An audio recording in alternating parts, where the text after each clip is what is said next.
Are you avoiding these contractions because you don't know how to say them correctly? Then stay tuned because I'm going to teach you how to say them like a native speaker. Hey there, I'm Lori from Pronunciation Pro and CommuniClinic. In each of my videos, I provide just a snippet of information about American English pronunciation. A snippet is a small amount of something. So the idea is to give you just one small thing in each one that you can work on to improve your pronunciation. Contractions are something that a lot of non-native English speakers avoid because they don't feel confident about saying them correctly. But this really ends up working against them because frequent use of contractions is one of the hallmarks of native sounding English.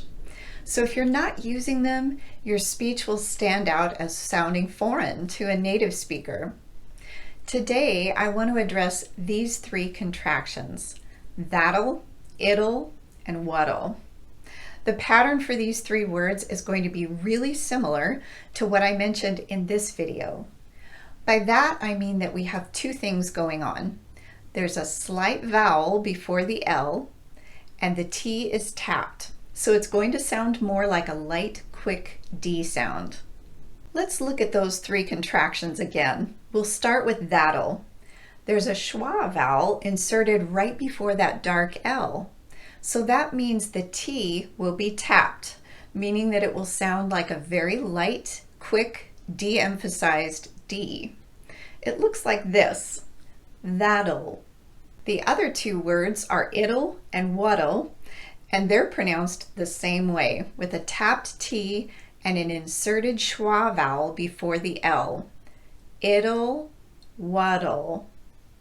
These words end up sounding exactly like other words that have a tapped T followed by an L sound, like battle, little, and shuttle.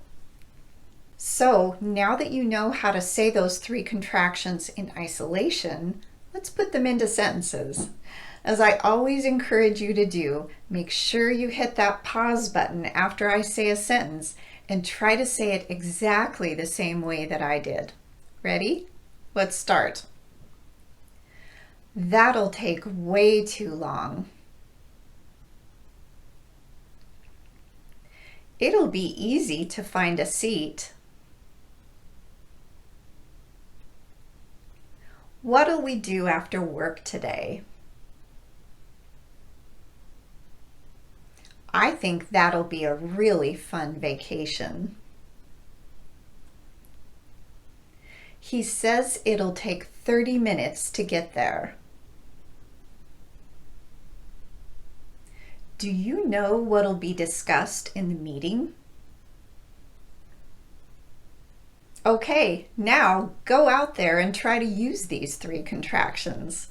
Do it in a structured way at first, while reading sentences, until you get used to it, and then try to work them into your conversational speech. If you can do this, it'll really help you to sound more like a native speaker. I want to thank the viewer who requested this topic. If you have any topics you'd really like to see covered in one of my videos, just let me know in the comments section below. In the meantime, happy practicing, and I'll see you in the next video.